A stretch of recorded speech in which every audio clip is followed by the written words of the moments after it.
Yo, yo, yo, yo, yo. What's up, all you burner stoners and potheads, and especially all you gardeners out there? This is Mr. Wee Man and Big Girl with the Grow Hour. Big Girl, my brother, how the hell are you? What's up? I'm doing really well, man. How are you? Good. And we have a special guest back on for the Burpin the Bag episode. Dr. Riley Kirk, how you doing? I'm doing awesome. I'm excited to be back on. Burp in the Bag. We're super stoked to have you on. But before we get started with our show and tell everybody what it's all about, Big Girl and I are going to get baked. We're going to get stoned. This is just what it is. This is my favorite show. I love Burp in the Bag episodes because this is where Big Girl and I get to sit back, smoke out, and listen and learn. It's my favorite show. I love it. And I'm super excited to talk about censorship and using science to stomp the stigma. So Really cool we're going to topic. get... Yeah, cool topic, Big Girl. So I'm going to smoke, and I'm smoking Chem Dog that was grown by Big Girl. Yeah. So, Big Girl, what was this one all about? That was a nice plant. I think it was more sour than chemi for me when I grew it. I've been holding on to that one for a while. I haven't grown it for a while. I crossed it and let her go like so many. But yeah, I loved it. It was a S1 of the Chem Dog from CSI, I believe. So it was real nice. I had a couple nugs left, so I keep always a couple of nugs of your strains that you've brought to the house, just like one or two to see how they age, like a fine wine. And this one, we went and saw Closey on Saturday. Mrs. Weeman and I like EDM. We're nerds, and we're 51-year-old nerds. We still go out dancing with the young ones, and we danced until about 2:00 in the morning. It started at 9 and went to 2. We hung with the 21-year-olds. We're good like that. Yeah. So I rolled like a bunch of these, and we were smoking these all throughout the show. And so I got to say, it got me really going. It got me dancing all night. So I like it. Thanks, brother. What are you smoking on? Nightmare OG. Oh my goodness, I was so happy to get another plant of this down. I love Nightmare OG so much. I had no OGs in the lineup for like 3 weeks. Got my clicker out, fast forward through like Adam Sandler kind of stuff. Like, give me that Nightmare. I love the Nightmare OG. It's a very special strain. It knocks me the hell out. So, Riley, I know you smoked before the show. What'd you smoke?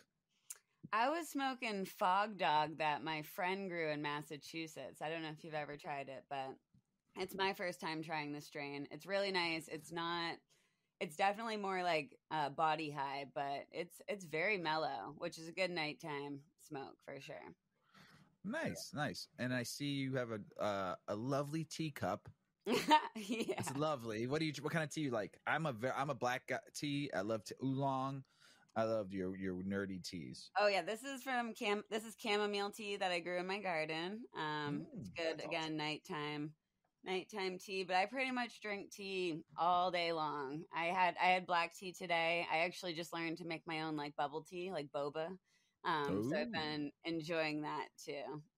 That's cool. Nice. That's awesome that you grow your own tea and you make your own tea. Oh yeah, I have like a little tea and herb garden for the cooking and the teas. Nerdy. I love it. I know. I am not making fun. Big Girl and I talk about this all the time. I am a super duper ooby dooby newbie nerd. I'm a nerd. I've been a nerd my whole life.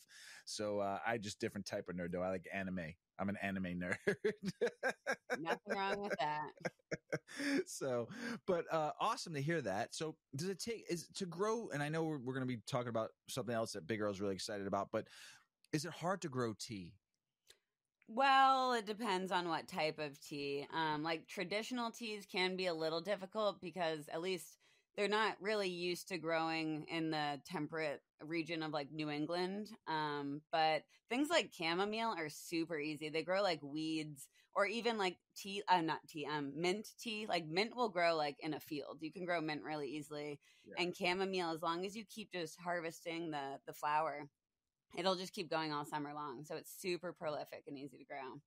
Nice. I love that. It's harder to not grow than to grow. Like mint in my garden, I have to be like, I got to take 5 square feet of mint out again this year. It just goes nuts. Oh, seriously. And you can use it in so many things too. But I mean, for cooking and just for teas, like totally worth it. And catnip too. If you have a kitty, you should grow catnip. Catnip, huh? I don't have a cat, but yeah, I heard it's easy to in grow. the mint family, so it's really similar. Like once you establish like one plant, you'll have a whole patch of it before you know it. Nice. So how's your seasons coming along right now between like what we talked about in the last episode and then like also you've been busy. I've been watching you. You've been busy. Yeah, always busy. I find keeping busy is just a good thing in general, but we've been harvesting a lot. I mean, first of all, next year I'm not growing as many zucchini plants because every night I'm like trying to just prep zucchini in some way. And I've given some to the food shelter and, to my husband's work. And like, we still have just zucchini coming out of our ears, but we harvested our potatoes. We got a pretty good crop of potatoes this year. We harvested our corn. We've had so many tomatoes, and I learned how to make tomato soup and to preserve that. So that was a nice addition to the freezer. Yeah, just grilled cheese sandwich and tomato soup. Nothing better on a cold winter day. Everybody. Oh my gosh! Last week when it was a bit cold, I think we had that like 3 nights in a row because we were like, we have to eat these tomatoes. Love it. So yeah, we've just been harvesting and trying to preserve as much as we possibly can. And then where have you been? Where have you been traveling lately? Oh yeah, so I went to Michigan. I went to Michigan to run an experiment with Raw to do a little bit of a CBN experiment with smoking different size joints. So I was there for a week, and that was absolutely beautiful. That was Traverse City, which I went swimming there too. It was like beautiful. The lake was amazing. Then where'd I go? Oh, then I went to Providence, Rhode Island, and to the University of Rhode Island to do some guest lectures and talk on a panel about psychedelics. And then I went to a psychedelic science conference in Stowe, Vermont. And then I came home. So I was on this little tour of New England. That was a little fun for a minute. Nice. There. Nice. Yeah, it was cool. Oh yeah. I love it up in Traverse City. It's super pretty. It was amazing. Really pretty. Yeah, like what a little hidden gem. And I just missed the like cherry festival. I guess that's like a huge deal there. I wish I would have went to that. That sounds really cool. But either way, I still got to go Michigan to cherries. Dude, $59 ounces. How is that even possible at the dispensaries there? That is insane. There's a lot of weed in Michigan, and they're doing $260 million a month in Michigan right now. So I don't feel sorry for anybody. Whoa. I don't. If you break it down too from like their side point, so some of the like more average prices on these big gardens, from what I've heard, like around the $500 a pound, is what it costs them to grow, and it's so competitive up here that it's like even at $50 ounces, you're getting $800 a pound. Yeah. It's like, well, we're making $300 off the $500. Like that's something, because there's just so much weed. It's all about volume in Michigan. It's all about volume. Volume. We are so far from being there. It seems like right now it's like we still have very expensive ounces in New England. Other than northern Maine. Very expensive ounces in Illinois too, and then put the tax on top of it. Oh, yeah. No, but Michigan is all volume. A lot of weeds being grown. The only people I feel sorry for are the caregiver program peeps that are still fighting every day to keep their program going. Yeah. And the ones that actually should be able to make money. So, the reason why Michigan is where it's at today. Yeah. If it wasn't for the caregivers who started the program. So, That's true. And, that's unfortunate, but it is nice to see that price reduce because there's so many med patients or even non-med patients that need to use cannabis. And at the current prices with the dispensary weed, like it's insane. Like you can't afford to be buying that like $200 an ounce, like through the legal market if you were doing that. Some really good hash makers in Michigan too. I've smoked some really good hash out of Michigan. Like you don't have to go far anymore. You just go 2 hours away and you get some really good hash. The biggest problem with that race to the bottom, which we need to figure out how to keep the prices low while still getting the quality product. Because like a lot of these products out there, it's like it's a $50 ounce, then you get it and it's like it smells like hay. It has a harvest date like a year ago, and I don't buy it from dispensaries up here. I just, people tell me, and the few dispensaries I've gotten it from have not been super fun.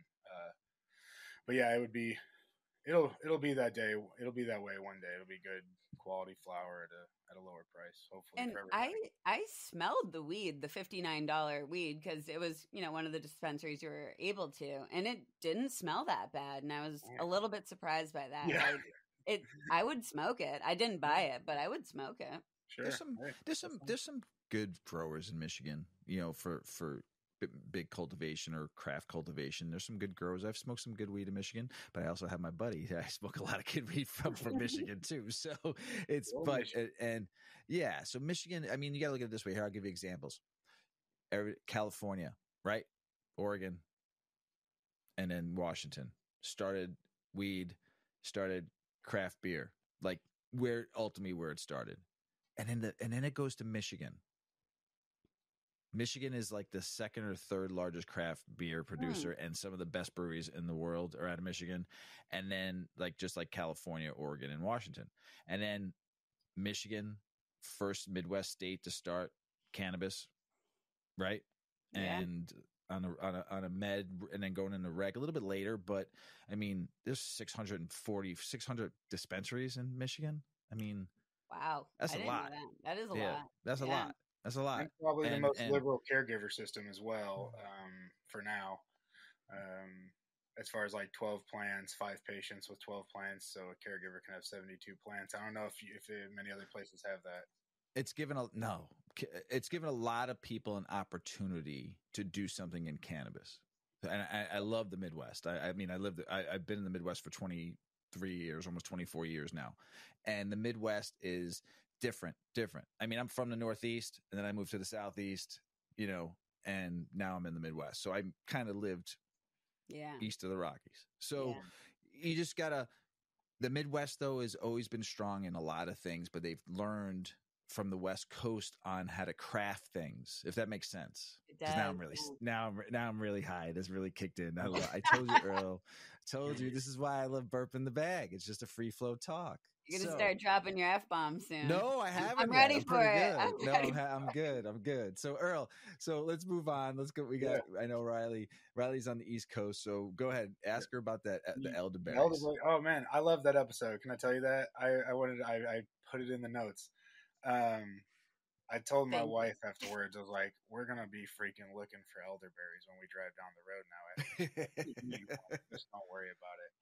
I haven't found any yet, but I really love that bag. And I was listening to your episode today that I really loved, I want to say.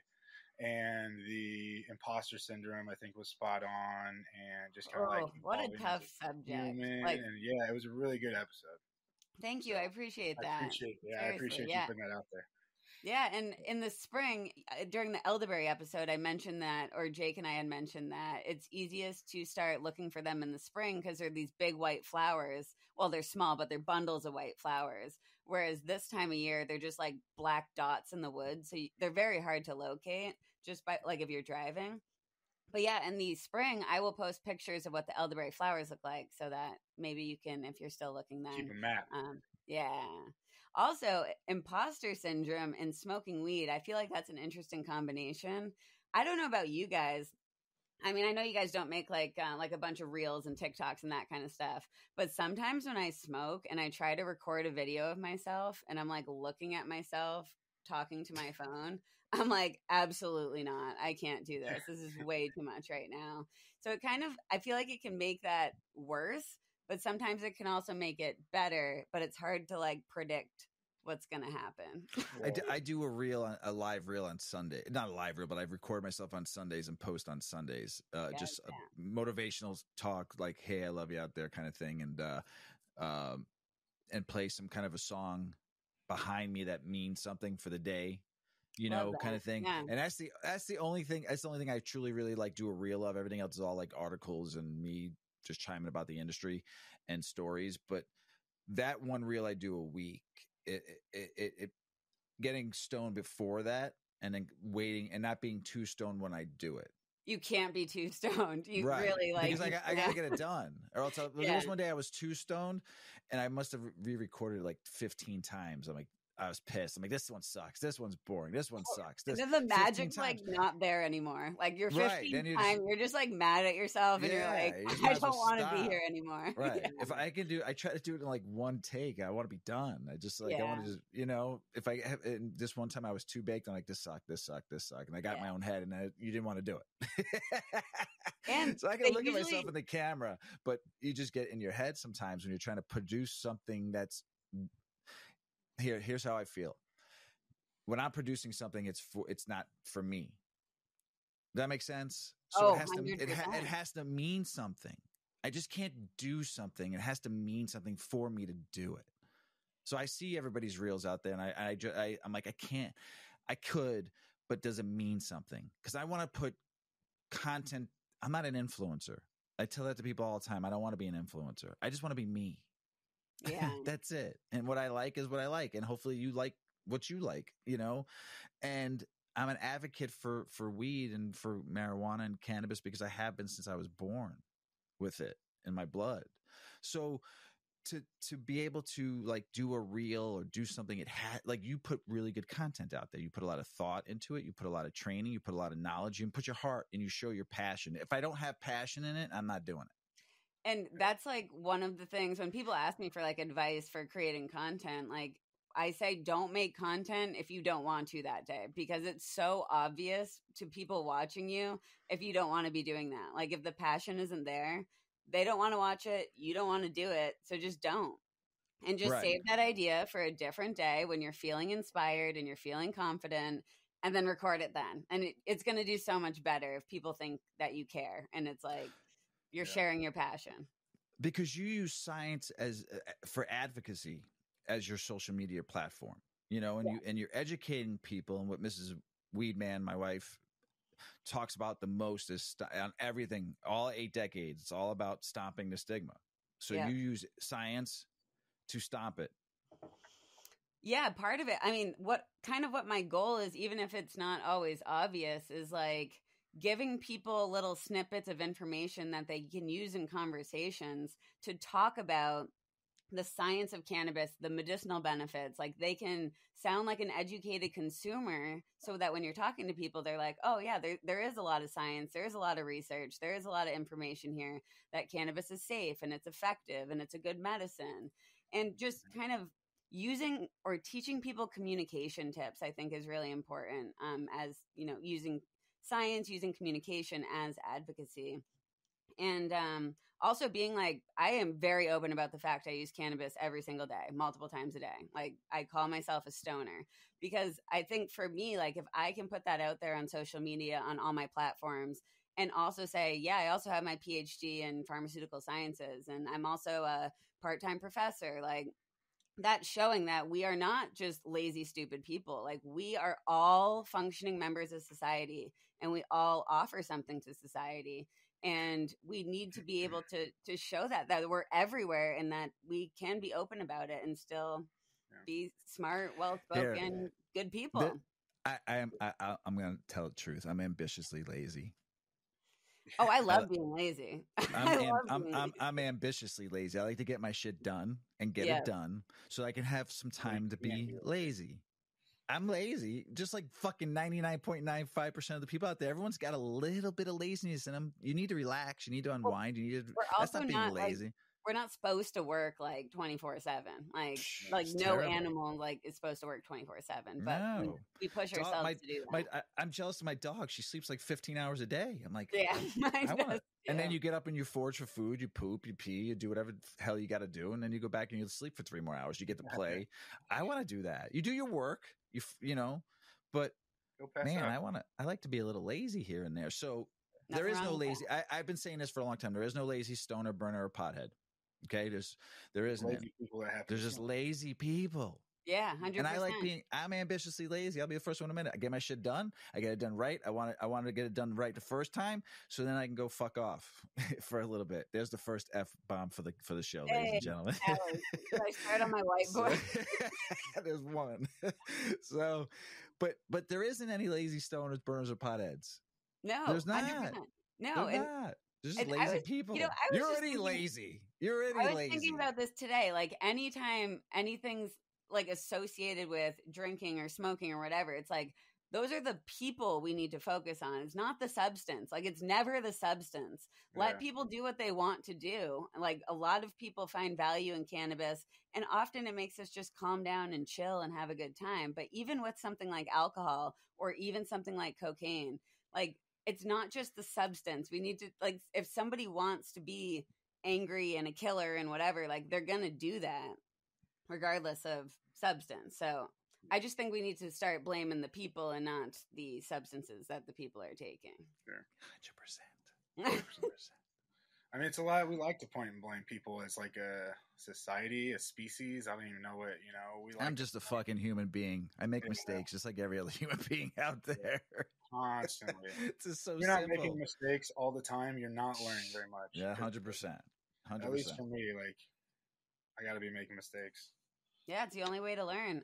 When I used to train people in the lab, like, they would keep asking me for advice on things, and I'm like, you're going to have to follow your gut and make a mistake, and if you make a mistake, you're never going to make that mistake again. But if I just tell you to do something, you're probably not going to remember what I told you to do. So I'll just watch you and make sure you don't blow shit up. But other than that, if I don't make 10 mistakes on trying to learn that one thing, then I didn't actually learn it, because it takes me 10 times to learn something. So I mistake it 10 times. And then I get better. Exactly. So, it's literally the best way to learn. You have to. And especially something like growing weed or just gardening in general. Like, you could read a book on gardening, or you can just try different things. And you know what? The weather is going to change all the time. That's not something you can control, but you're still going to learn, like, oh, it was a really, really wet year. This crop didn't do well. Okay, well, even on dry years, maybe I won't water that crop as much because it obviously doesn't like to be wet 24/7. You're just learning. Yep. Yeah. What learning is. So, social media, like, you use it as a form of education, right? Absolutely. I mean, it's where specifically the youngest generation or the younger generation, what are they, what's the one? Gen Z? Z? You're a millennial? Yeah, I'm an Xer. I'm an Xer. My son's friend. My son's friends like to make fun of me and call me a boomer. I'm not. I'm 72. I was born in 72. You don't look like a boomer. You don't look like a boomer. I was born in 72, so I'm right in the middle of the Xers. And then you got, what do you got? Millennials and then Zers, right? Yeah. And then what's the new one they're calling them now? I don't even remember. Like, baby. It has a different name. Yeah. Baby TikToks or something they're calling them. I don't think they're baby TikToks. Well, on that subject, I mean, how do people get away with TikTok? I've tried to post stuff on TikTok. I lost 2 fucking accounts on TikTok, and I wasn't even smoking. I was just talking about smoking, and bam, boom, done. Twice. I lost. Wait. Was your name Mr. Weedman 420? No, it's Weedman 420 Chronicles. All my shit is Weedman 420 Chronicles. All of it. I don't give a fuck. I'll lose accounts. I'll keep on losing accounts. I'm Weedman 420 Chronicles 2.0 now. Because that's my last one got hacked. That's even worse. You ever been hacked? That's tragic. That's tragic. That was so... I lost people that meant something. Like, people that were with me from like 2018, 2019 when I started. Like, some of the DMs I got, and some of the notes, and some of the people I met that I haven't regained. I don't even know if because there was some Bitcoin hacker that just like started to try to sell Bitcoin to people on my shit. And I think all those people might have really thought that was me. And oh my God. Me. Right. So I lost so many people. But what I really lost was the notes that people sent me. Oh, like, I feel that. Yeah. Stories, notes, like, pictures. Just telling me stories of like how cannabis has helped them and what they went through over the years, and just like writing back and forth, like couple, like just taking the time out. They're writing to me. I'm a nobody. You know what I'm saying? Yeah. But to have 500-600 messages gone, like handwritten people taking the time out to write to me. You know, that when you lose something like that, it sucks. So I mean, but go ahead. I mean, like, you use it for an education, but have you gotten wiped out? Like, have you ever gotten knocked out of the box? Oh, I've had. Oh my God. Well, yeah. Each social media platform is a little different. My Instagram's been deleted, I think, 8 times. Like a lot.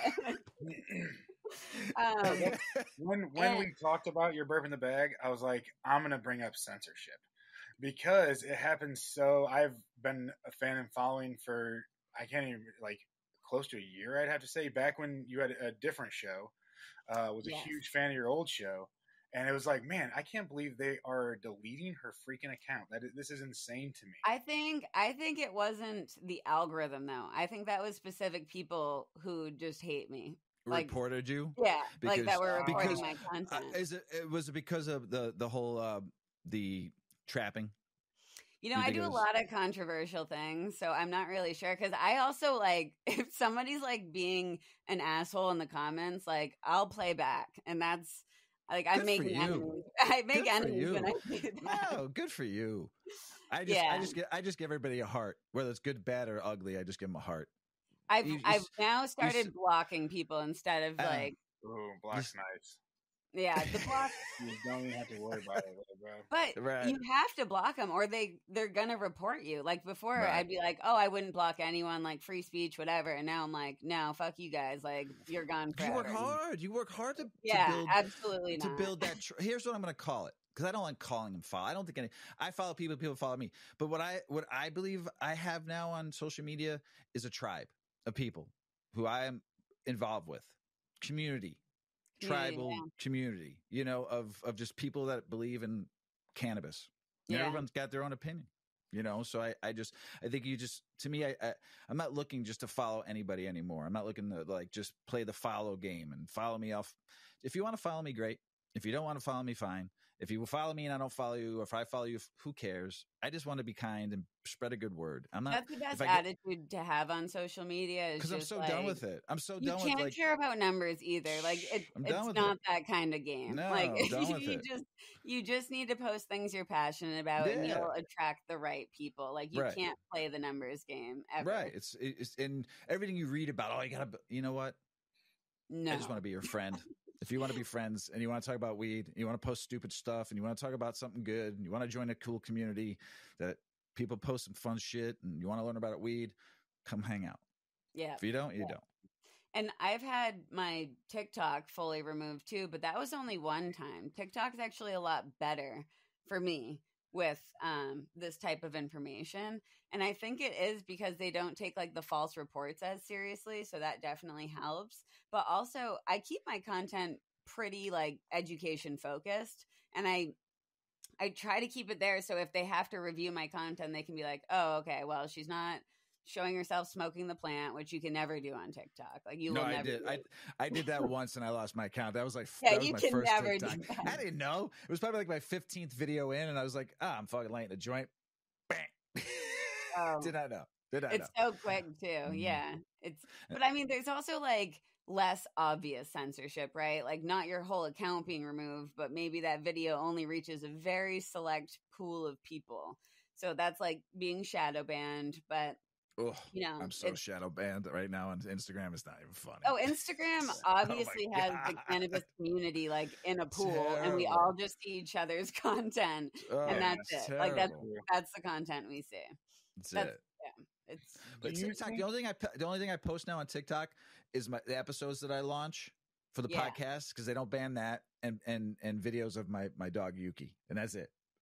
perfect. So I get 2 followings, and I don't post anything about like me smoking weed or articles anymore. I just do that, and one day maybe TikTok will loosen up, and then I'll come out blazing.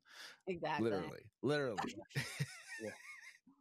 So, Yeah. but yeah, it's just like I don't even post myself smoking on Instagram anymore. It's just so sad. But I post good content on Instagram.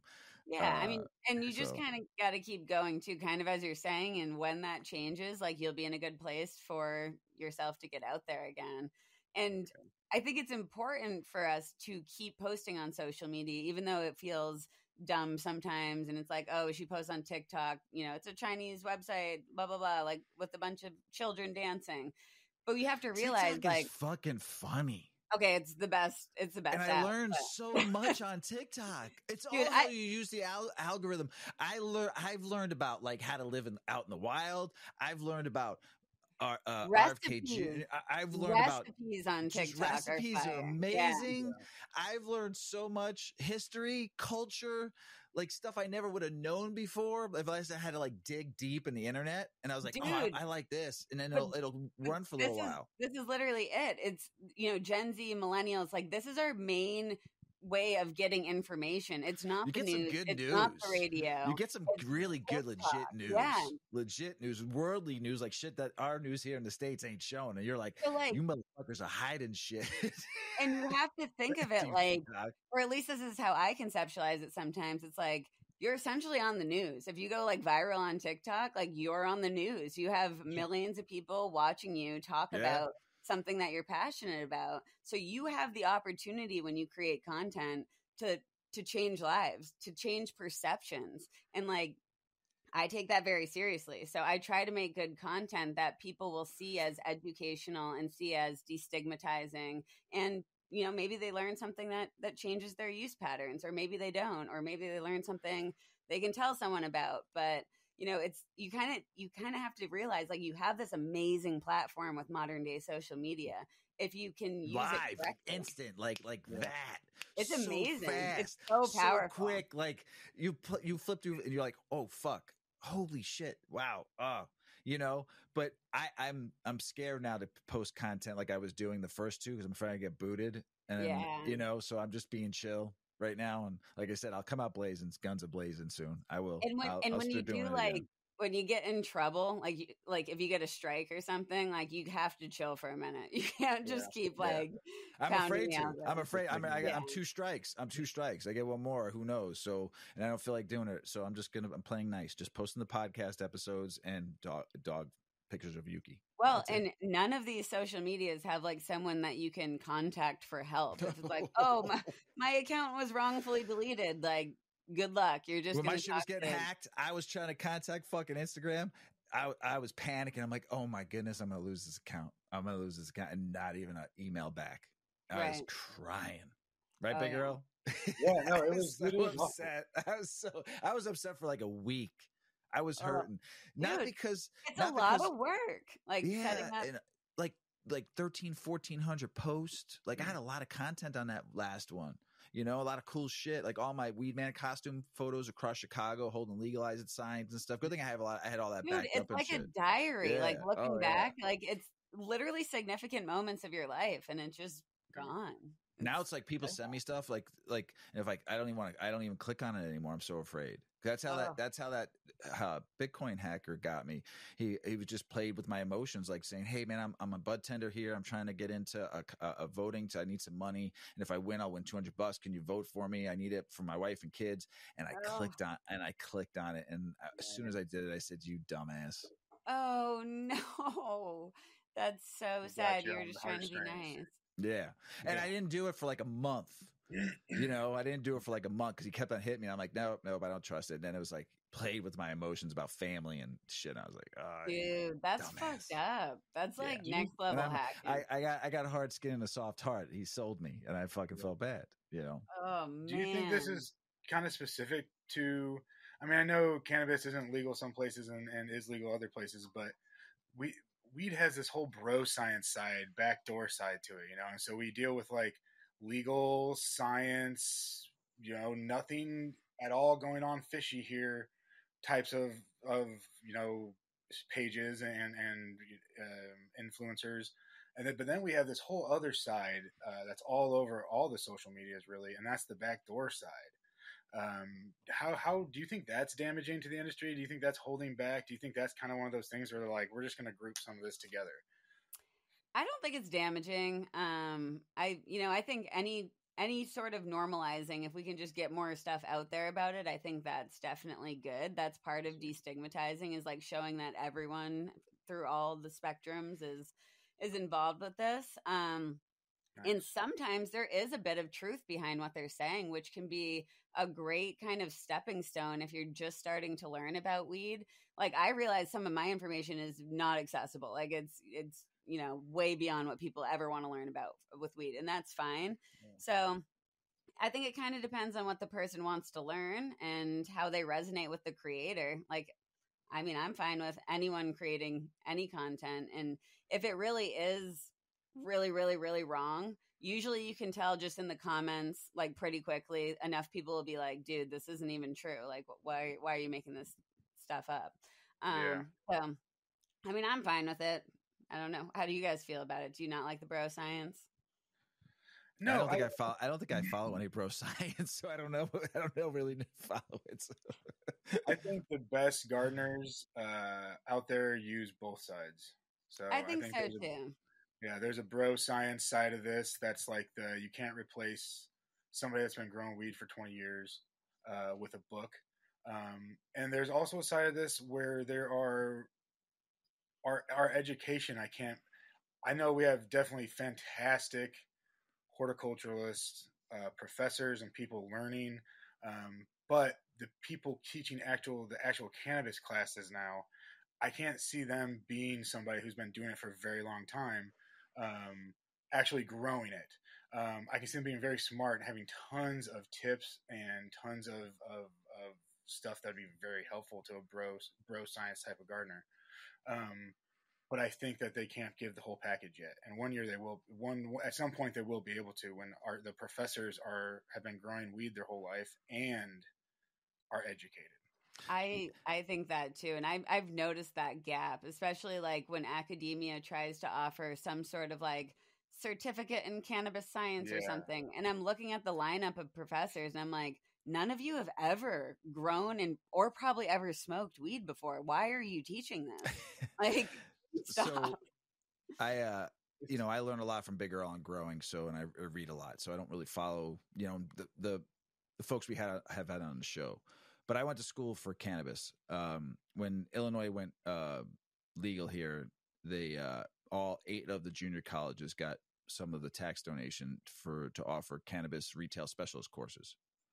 So I took courses in craft beer, the Cicerone course, to learn about craft beer. So as much as I knew about how to sell weed, very little about growing, but also very little about the whole ins and outs of the plant. Like I wanted to know more, more than I've already read about. But I also wanted to see, I already had started doing this show. So I think I was like 30 episodes in, maybe 25 episodes in. And I said, well, to me also, because I like to educate, it's what I went to school for. Secondary education. I love to teach. I love to coach. I love to mentor, and I've been doing it for a long time in sales.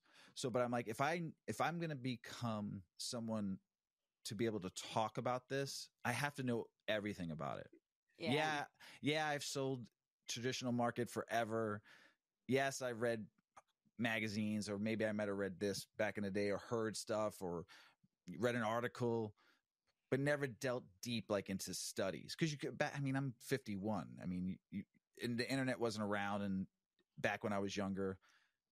So I went to school, and I have to say it should have been free.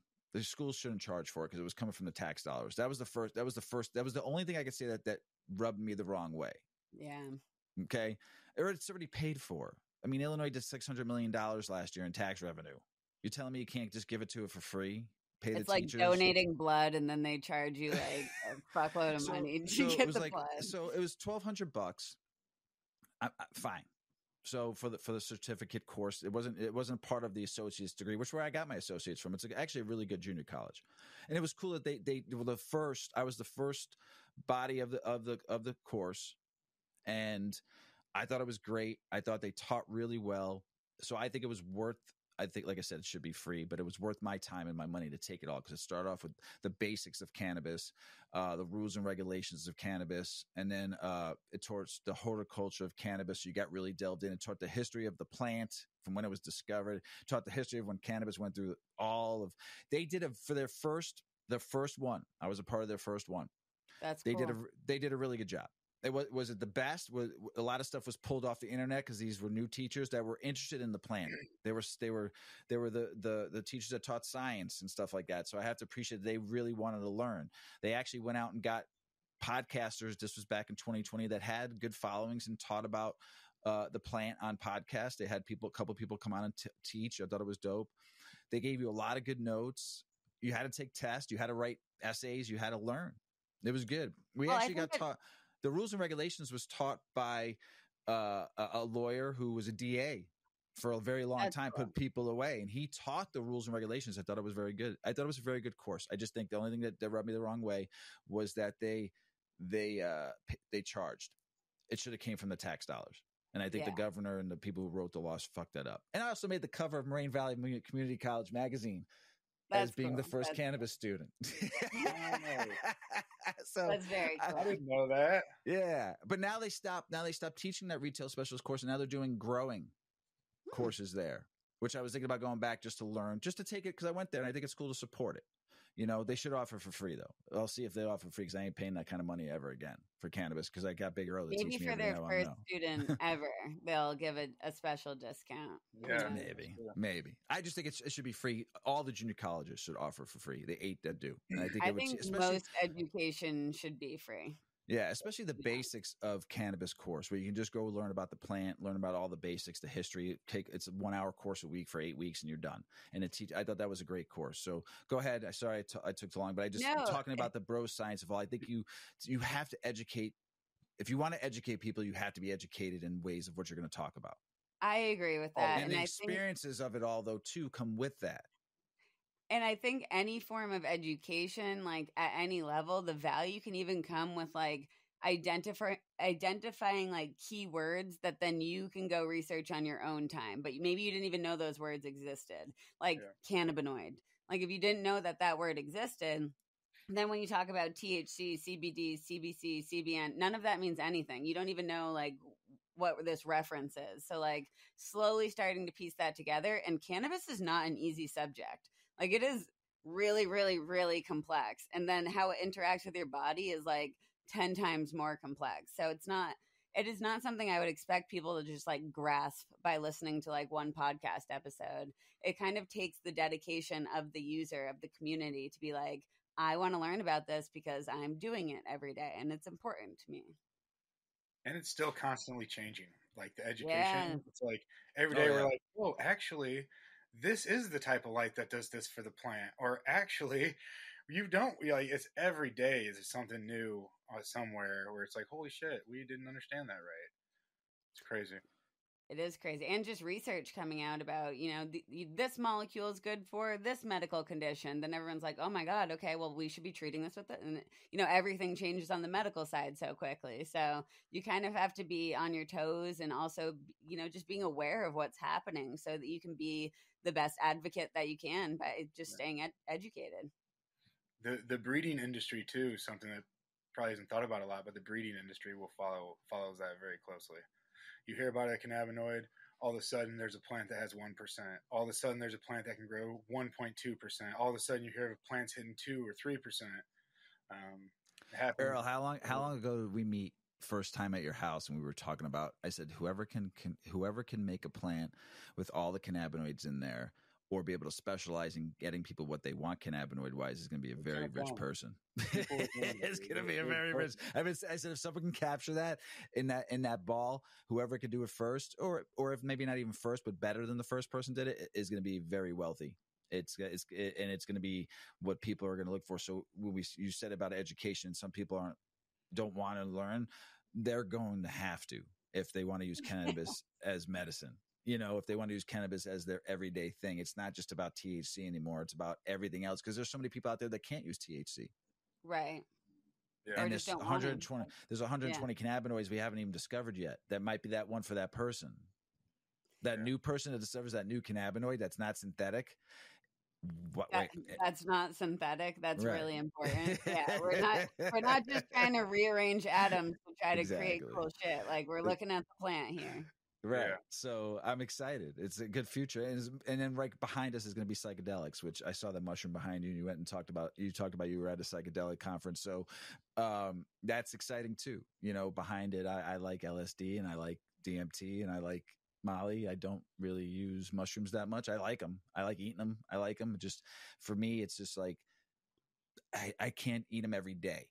I like them to go to a show. I mushrooms, agree. I mean, you know, that's or weed is always camping. Going to be my fave. Yeah, that's me. You know, weed is perfect. You can't beat it. Can't beat it. I mean, the whole psychedelic revolution's coming again. And I'm excited about it because I like doing it on occasion. You know, I think they're great. They're good healing for me. They get my mind straight again, you know, but I don't want to do those every day. That's just not my medicine. I had this conversation with somebody about different medicines. Like, oh yeah, mushroom revolution's coming. I'm like, yeah, it's just not my everyday medicine. I like it as a social event. I like it camping. I like it when I hike, but I like weed. That's my medicine, you know? Yeah, I'm the same way. Did you guys see what I don't know if you follow Weed Maps on social, was it Weed Maps? No, High Times. Do you follow High Times? Mm-hmm. Yeah. They just posted something today about how like weed education was lacking and we don't have enough weed education, blah, blah, blah. I And had it's that like, saved, do we I not had that have saved enough in my notes to read. Right. Do we not have enough weed education, or are the algorithms preventing the weed education from even getting to people? Because I see that most like video content that people are making, especially on Instagram, even if it's super high quality content, it's not getting pushed out to the masses. It's getting pushed out to a very specific niche community of probably like, say, maximum 20,000 people. Like that's like what it seems like is what a lot of the weed content stays between. So, I mean, to really control education, we need to have, you know, mainstream news outlets talking about cannabis, which we don't see a lot, still heavily polarizing. And we need social media platforms to either figure out a way to only push content out to people of a certain age, or just push it out to everyone, because kids can learn about weed too. It's not going to harm them to learn about They how have to. The next generation is never going to know what they illegal have weed is. to. Like, we're not doing any service. It's essentially teaching them abstinence. Like, oh, weed doesn't exist because you're not seeing content about it on these social media platforms. Like, to normalize it and to educate about it, we need to find a way to get that information out there. And all the big media companies are suppressing it heavily. Yeah, I agree 100% on that. I mean, what other industries do you think some you may compare to cannabis are seeing this? Are they seeing this harder? Especially to me, are corporations seeing this as bad? I don't know about that. I mean, I've heard them say that they were, you know, quote, shadow banned. I'm not sure. But I know another distinct group of people that experiences similar censorship is sex workers. What? A lot of my mutuals. You click on wait. You click on one by accident. That's all you'll get in your feed for like a month. Oh, I know. But a lot of my mutuals on TikTok are other sex workers, and I hear about like, well, these women are talking about how like this is how they make money, but they can't make content that gets pushed out to people because they have like a very, you know, kind of illegal job in some places. Like and the algorithm knows that. So I think we're in like a similar group within these algorithms, sex workers and cannabis people. It's so terrible.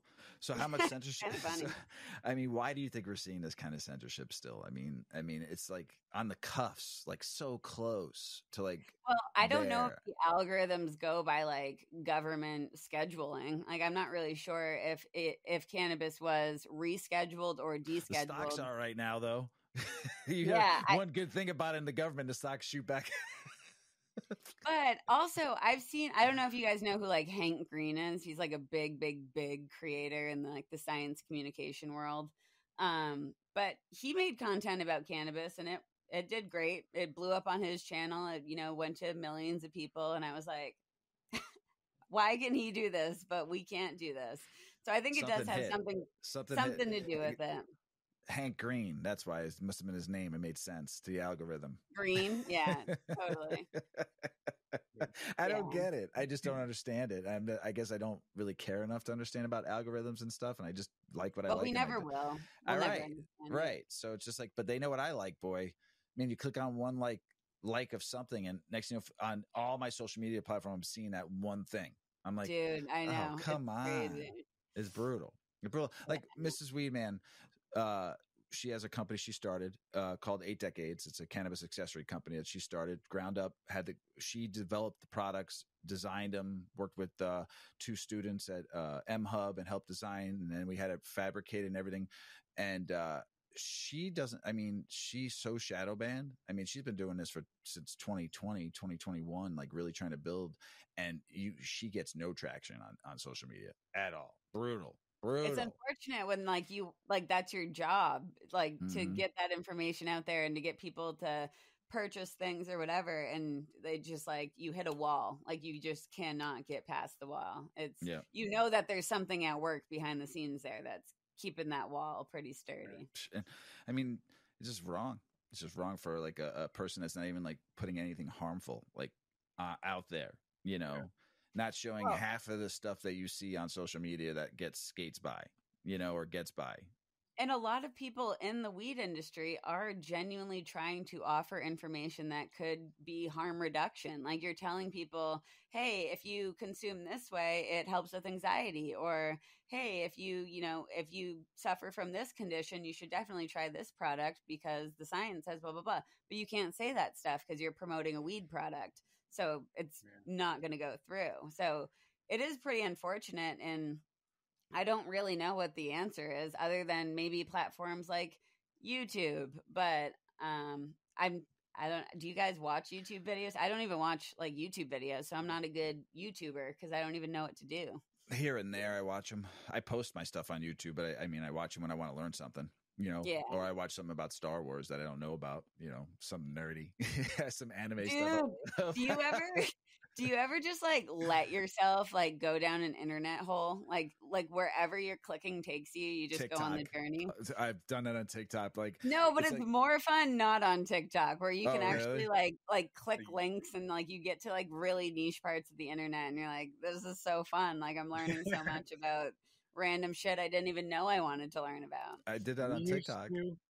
At the shop I worked at, we used to play, when we play music, say, how are you going to play this? And we used to play a game on YouTube where you pick a song and then you can only pick off of the suggestions on the side. And you always end up at the most obscure stuff. But 50% of the time, you'd end up at Beatles and a lot of Michael Jackson. I wouldn't be mad about either one if you ended that way. It was crazy, but it was similar kind of. It was just I can't believe it's suggesting these now. Oh, it's fun, and you would never find those videos. They're just so random. It's also, speaking of beetles, we recently got dermested beetles, the flesh-eating beetles for skulls. They're really, really fun to watch. It's better than TV. That habitat, was that out of a cooler? Yeah, that's cool.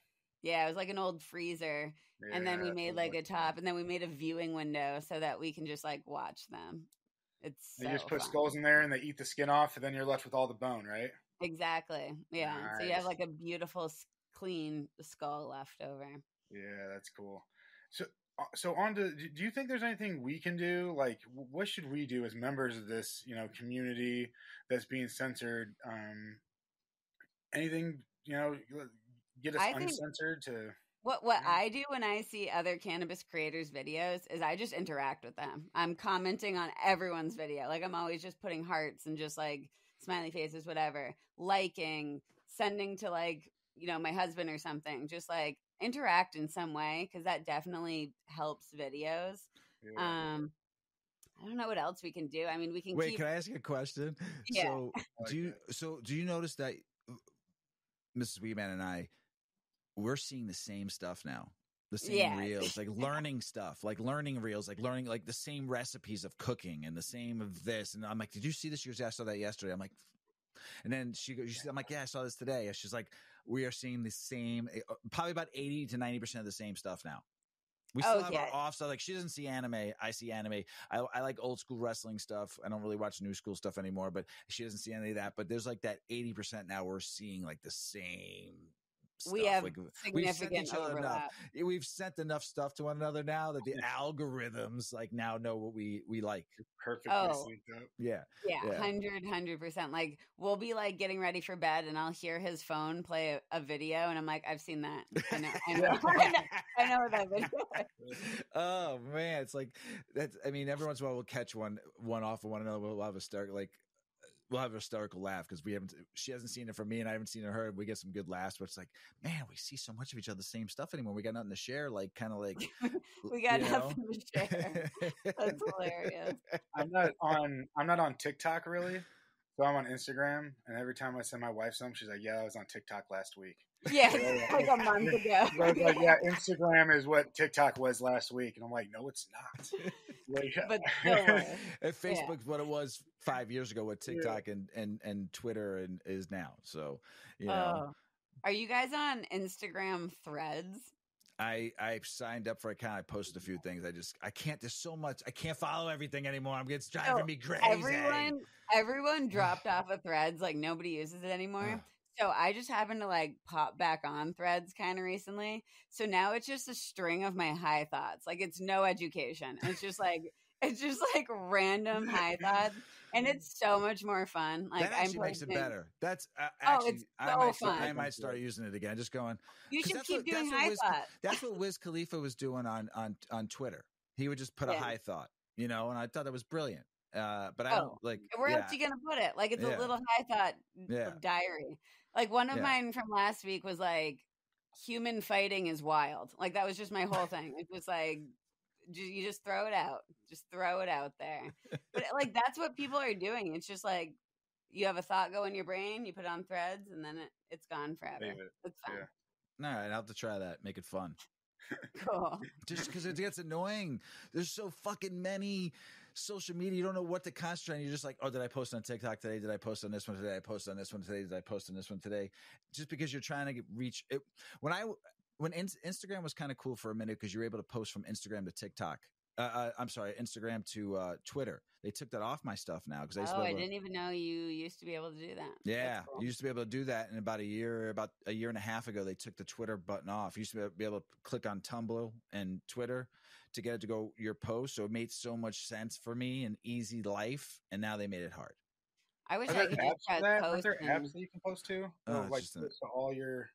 No, stuff? Not all of them. I think Not it's like Facebook and Instagram are linked, and then TikTok's its own little island, and then like you can post from TikTok to Instagram. It's simple. Oh, like, you can? You can in your story. You can pretty easily, or you can share it pretty easily. Okay, I think I knew that. Okay, yeah. So, but it's so much. Like there's just so many. So let me ask you a question. You're what I've seen you post really amazing content. It's great. How do you? Give somebody you've been doing it for a hot minute. How did somebody new like that wants to start doing this? And I'm throwing just because I believe in mentorship and I believe that successful people should share their mentorship. I love to talk about this. There is a formula. So how for somebody to get in that wants to start, has their own little personal one, but how does somebody like yourself would give advice to somebody that wants to start doing it? Yeah, absolutely. So, one, you're going to have to post a lot when you're getting started. Like, be consistent. If you have a video that does bad, don't get all hung up on it and be like, oh, I'm sad, I didn't get attention, blah, blah, blah. Just keep posting. But I think the most important thing is the first 3 seconds of your video, make sure it's interesting. Don't be like, hey, welcome back. It's Riley. We're here in New Hampshire. Nobody cares. You already lost everyone. Like, you need to be like, hey, here's 3 things about cannabis that you didn't know. And then people are like, oh, what's she going to say next? So, okay, you got your first 3 seconds. That's very important. I find making content that is savable is the most valuable thing you can do. So we know that engagement in a video is what makes it do well. So to kind of guarantee that it's going to do something, you need to make it shareable or savable. So if you're offering some little fun fact, that's savable. Like you just taught someone something, they're going to want to save that for later.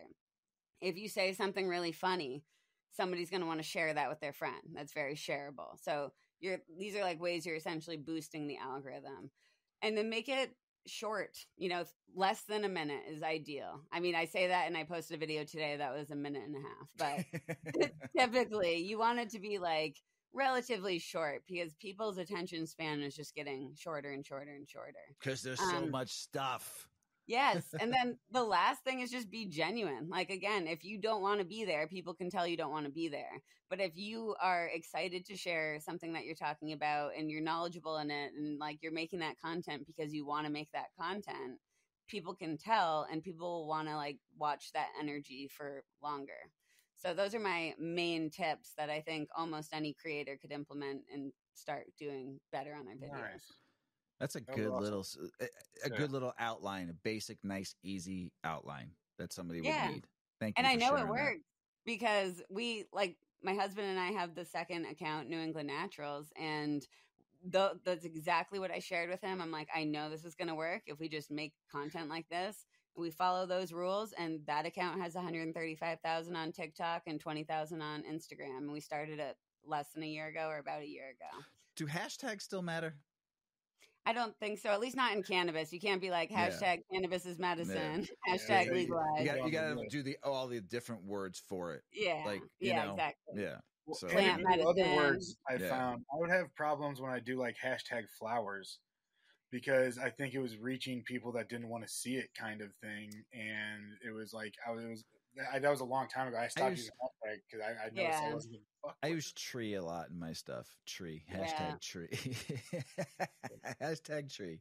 I don't know if they help or hurt. I've not seen it. I've heard that they help, but I've not seen trends in my own stuff that back that up. So They make me laugh sometimes. Sometimes the hashtag, I'll read a few hashtags and be like, that's pretty funny. That's pretty There's nothing better than a funny ass meme or a good GIF, man. Oh my God. I posted one today that was I've been laughing about it for 24 hours now since I posted it. Earl, did you see that one? The two frogs fighting with the sound effect?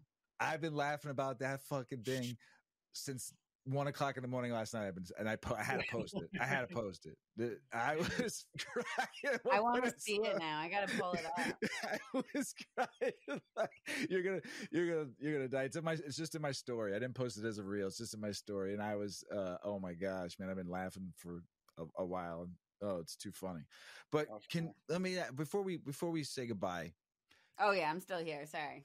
No. Here's the question. I think this is a serious one. Can someone become brain overload with how much social media and how many different apps for social media there is? And can someone get burnout? Like, have you been burnt out? I know I have. At one point, I was like, man, I've been doing this for 5 years. Trying to come up with content every day for 5 years is not easy. And also doing 2 shows, with one with Big Girl and one with Mrs. Weedman. Trying to come up with content. Can there be like brain like malfunction at one point? If it wasn't for cannabis, if it wasn't for fucking smoking weed, I'd have brain overload. Yeah, I can't wait to get that weed in me at some point. Like just to mentally like just go. I'm done. Like the mental stimulation is over. I can relax and just couch lock me, please.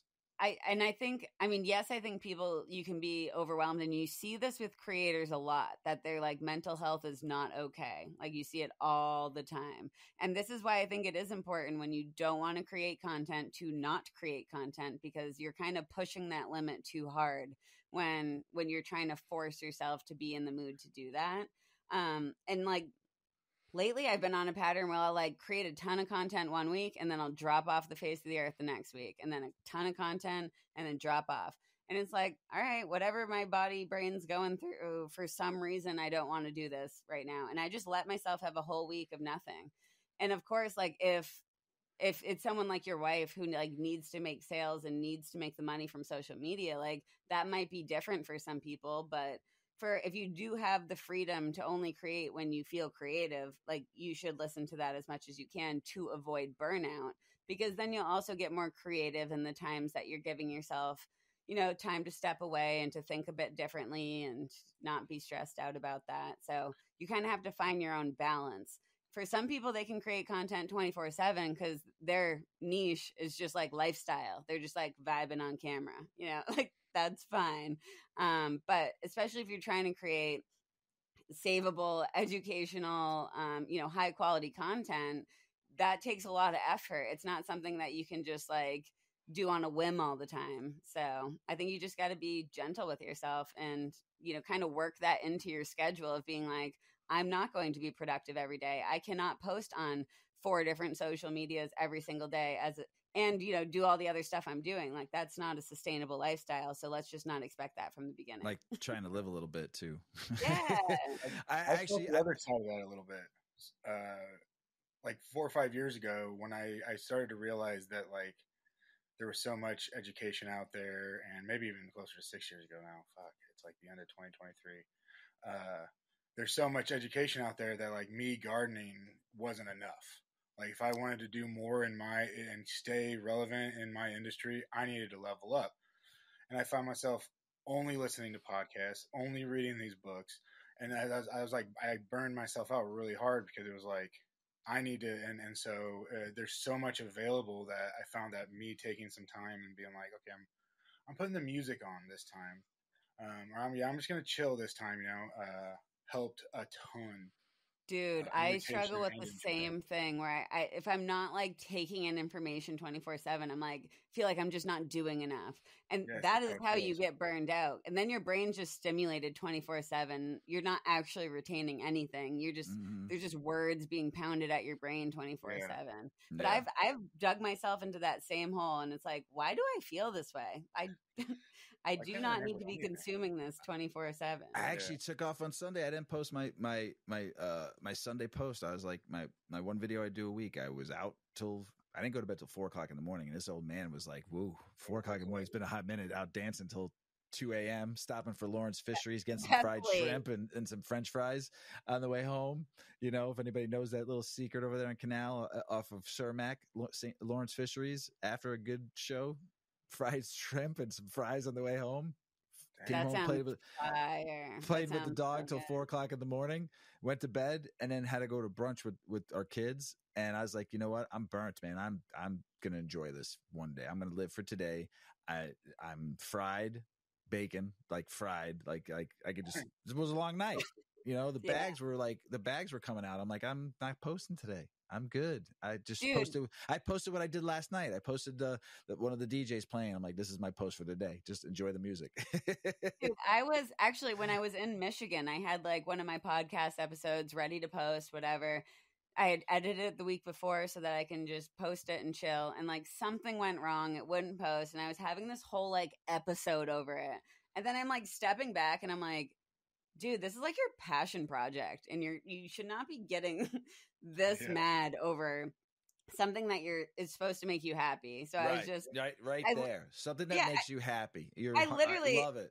And then I'm like, who the fuck is gonna care? Like, who is gonna care that if I don't get this out? You need to put an RK1 because you said your first F-bomb of the day. I think that might have been my second. I think you said more than me. No, I'm just kidding. I know. I said like 8 today. No, but if you can't take yourself that seriously. It's just going to ruin the fun for you. If you want it to be sustainable, you need to keep enjoying it. And you can't have that energy associated with when you post and how many people are like, waiting or whatever. It's like, it doesn't matter. Like, just stay positive about it and you'll be okay. Yeah. It's going to be next year, in a year. And it's like, it's just not worth the time. Now, all of a sudden, 2024 is going to be here. And you're like, man, have I been like a fucking pissy, whatever it is, just trying to cram this down my throat, or like, am I enjoying my time? Because to me, that's really what it's all about. That's why I love cannabis so much. It's something it that does help you enjoy your time. Yeah. It's just a plant. You can't get mad at a plant. Yeah. Even though they've tried for a long time to get mad at this plant, you just can't get mad at it. It's just too good. There's angels in those leaves, baby. You can't get mad at that plant. Oh, the mood altering effects are like, the other day I was just like in a kind of a bad mood or whatever, and I'm just like, stomping around like a child. And then I like go upstairs and I hit the volcano and I get like pretty high. And then I'm just sitting on the couch smiling, like petting my cat. And my husband walks in and he's like, are you fucking kidding me? Like, you were just like literally stomping around the house. And now you're just like smiling and happy as a clam. I'm like, yeah, it's pretty magical. Love it. Love it. Well, hey, thank you for coming on again. and for Burpin the Bag. Absolutely. We appreciate you hanging with us. We look forward to the next one. Hopefully we can get you on for the roundtable discussion with Rachel from Deep Roots. That's going to be a good one. We're super stoked. That's educational. And once again, that's you and Rachel from Deep Roots, just education us boys over here. So I love it. I'm super stoked to have you back on for that one. And go ahead and tell everyone where we can find you at. Cool. Yeah. Pretty much all socials. Pretty much all socials at Cannabichem, CANNABICHEM, including Threads. Highly recommend everyone joins Threads. And I think that's it. Oh, and my podcast is Bioactive with Riley Kirk. So that's on all major streaming platforms. And that's about cannabis and other natural products and how we utilize them. Love it. And if you follow Riley on any social media, catch her. She's on the road doing some talks too. Make sure you can go out and see her because she'll bring the fire and she'll come in blazing. Yeah, those were fun talks. Those were fun. We appreciate you again. Big Earl, there's one thing that we didn't talk about today on the stigma of growing. What did we not talk about? If we would post more CalMag product, I think we could really stomp this stigma much. It's all about the CalMag. Feed it 3 times what you're told, at least. Everybody, don't forget the CalMag. Peace.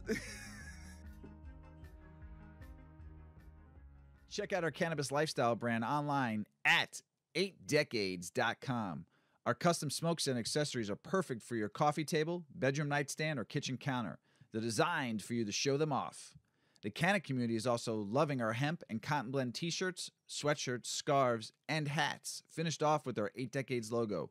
We've got some awesome long-lasting goods that will be your favorite for years to come. 8 Decades, because a 9th decade of cannabis prohibition isn't acceptable.